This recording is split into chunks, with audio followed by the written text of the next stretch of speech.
Hey everyone, welcome to my channel. My name is Amanda and I am a neurodivergent woman. I have autism, ADHD, a rare memory disorder called SDAM, and multi-sensory aphantasia. And I talk about all of these on different videos on this channel, so make sure you check out the playlists for the different topics. Hit subscribe before you leave and make sure you like this video. So today I want to talk about a little bit about aphantasia again, and maybe go into some more on SDAM too. I got a question last night asking if I thought that aphantasia limited me in school. So like most people with aphantasia, it's only recently been discovered in a way. There was early reports about it in the late 1800s, but nobody did anything with it. And so it just died out, no research or anything like that.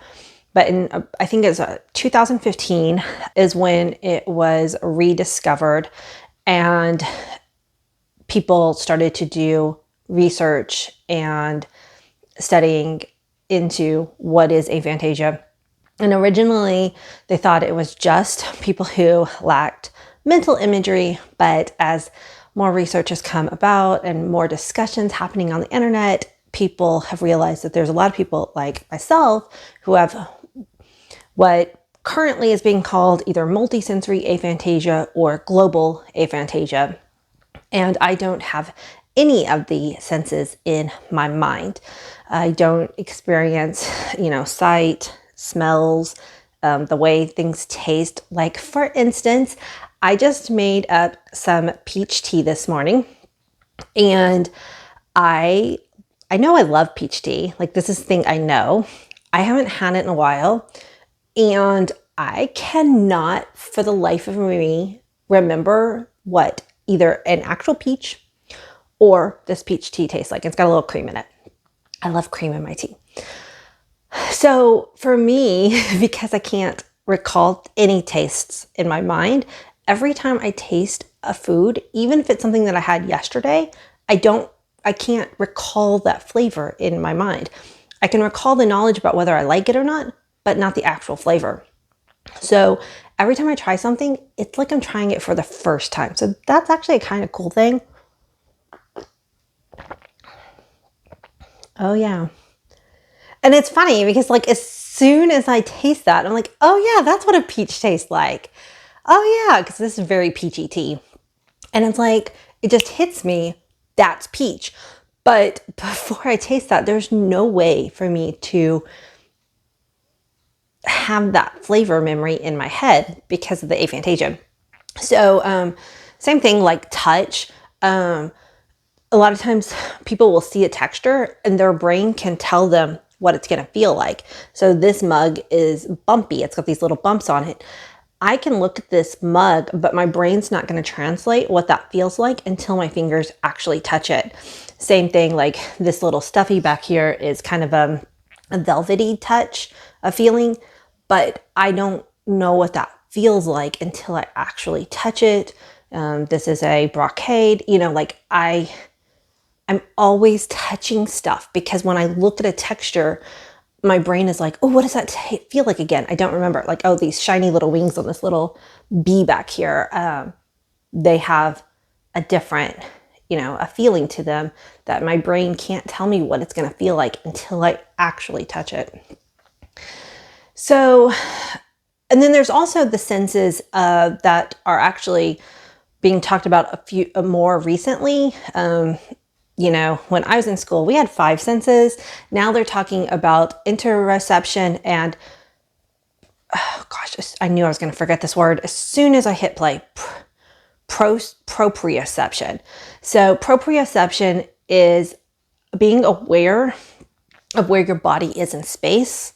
And interoception is the sense of knowing your internal functions. It's cues like hunger cues when you need to go to the bathroom. I think there's some more involved in that too, but I don't remember all of those. Now, this is where it gets a little tangled because since I also have autism, a lot of people with autism struggle with interoception and proprioception. So I don't know if my lack of having those senses is more of an autistic thing, or if more people with aphantasia also struggle with global aphantasia, struggle with those two new senses that we're talking about. And of course, you know, they've always been there, just now scientists are like putting them in the category of our senses.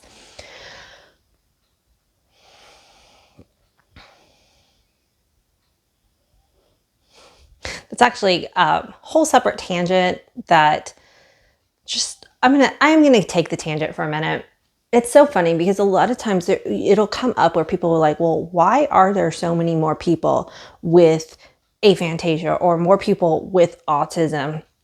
Or, hey, why all of a sudden are there more trans people than we ever had before? And the thing is, these have always existed. It's just, one, did we have language for it? There's been people with aphantasia probably around forever, but we didn't have words for it. I didn't know until I was 38 because I thought when everybody else was talking about mental imagery that it was all just metaphors. There was no language for it, so I didn't know that other people had a different experience. And things for like autism or transgenderism or even any kind of queerness, these people have always existed in history. And if you look back, you will find people who would hide in the other gender and things like that. It's just that until these people feel safe, they don't feel comfortable being known. So there's a really great graph. I'm going to put it right here. Left-handedness, it used to be like a sign of the devil or a curse or something. So the cases of people who would announce their left-handedness was really low. People would hide it, or they would, you know, do their best to pretend to be right-handed. But as soon as that myth of like being left-handed was no longer a thing, the cases of people who are left-handed like literally jumped into a straight line up because those people always existed. It just wasn't safe for them to be out. Okay. And now with the more and more people hearing about autism, we've always been here. It's just that diagnostic criteria focused on white boys, and so women were overlooked. We were there, we just weren't being diagnosed. Okay, that's my tangent. It sort of relates to aphantasia just because like we've been there, we just didn't have a word for it. Anyway, so back to my original question. Did aphantasia affect me in school?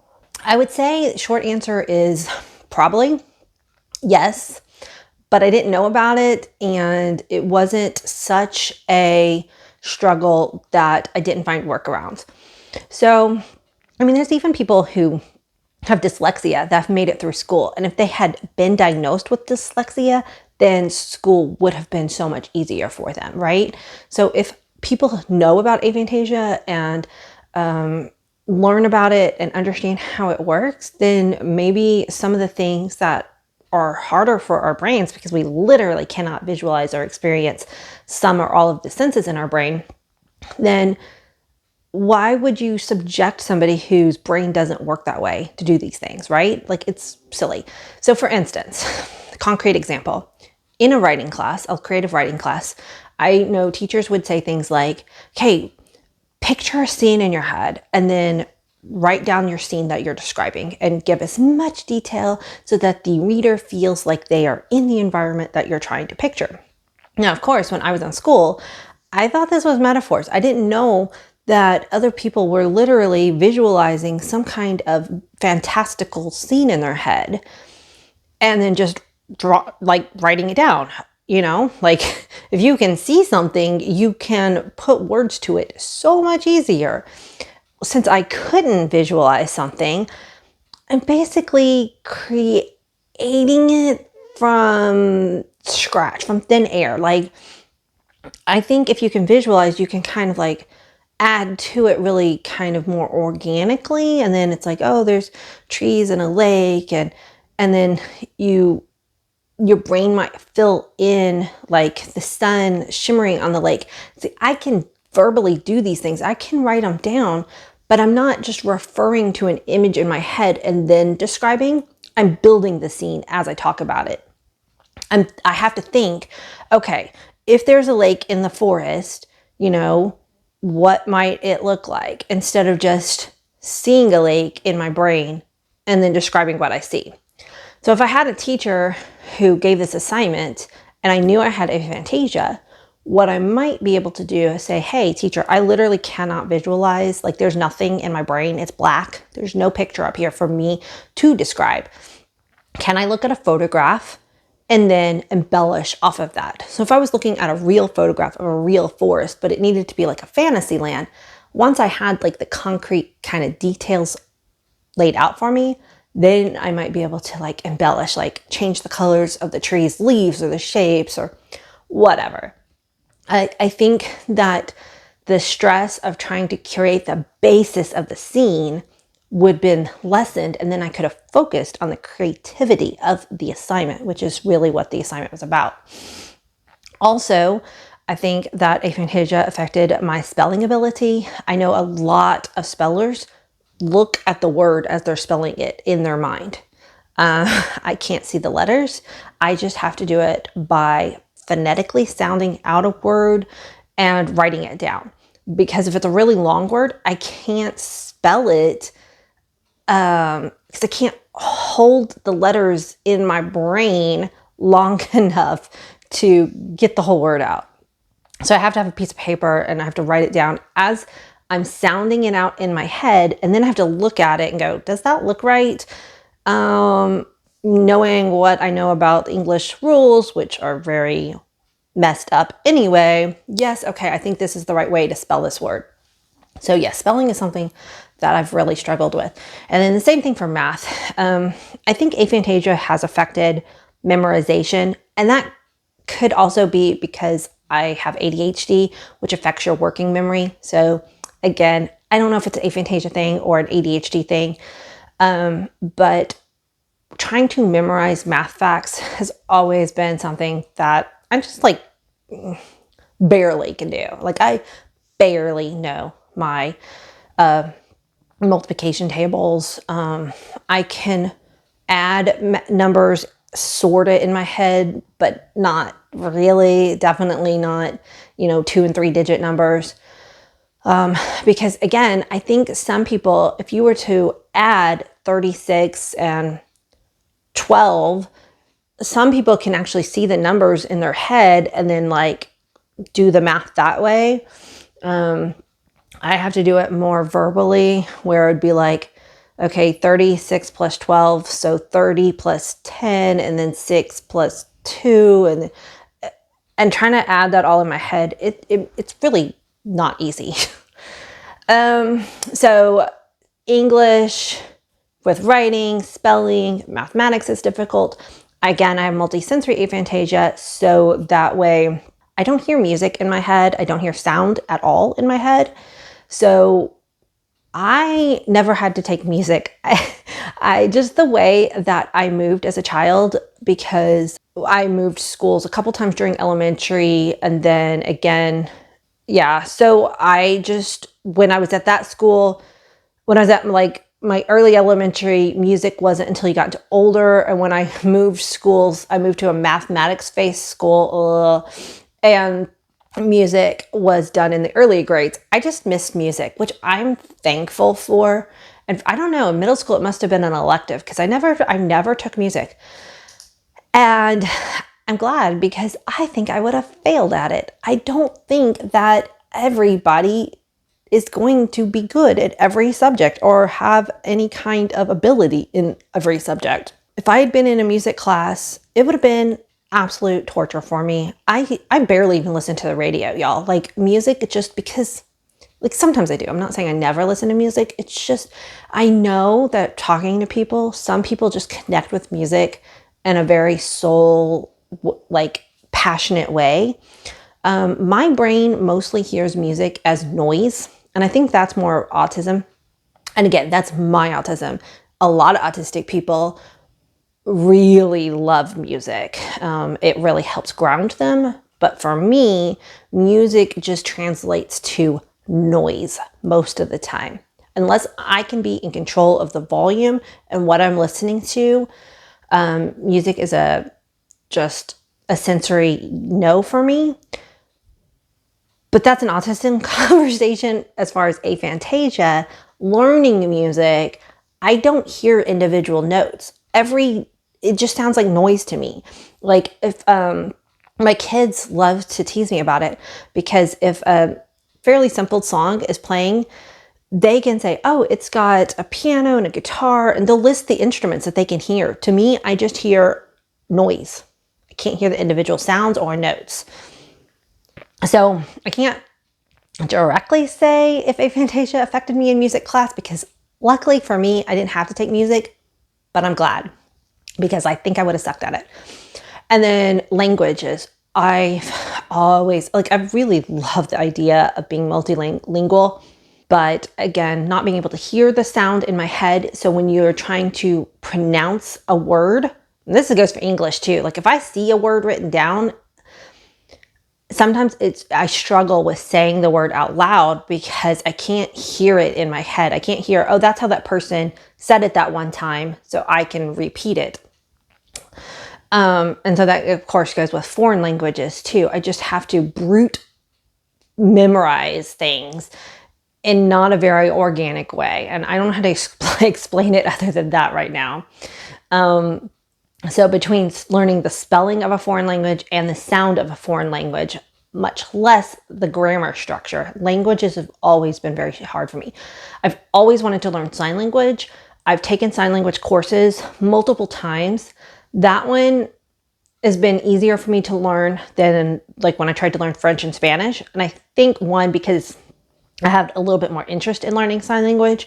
And anytime you're interested in something, you're more likely to be able to learn it. But two, just having the muscle memory of sign language, I think helps me because it's not relying on a sound quality of the language, obviously. And so for me, sometimes muscle memory is the best way my brain works. And I think that has to do with having SDAM, my memory disorder. But this video is getting a little bit longer than I thought, so I will save talking about SDAM again for a future video. If you have any questions, so SDAM for me is, I don't have episodic memory. I don't remember events of my life. I just have semantic memory. And so even when I'm telling you this whole thing about being in school, none of this is bringing up specific memories of me being in class struggling.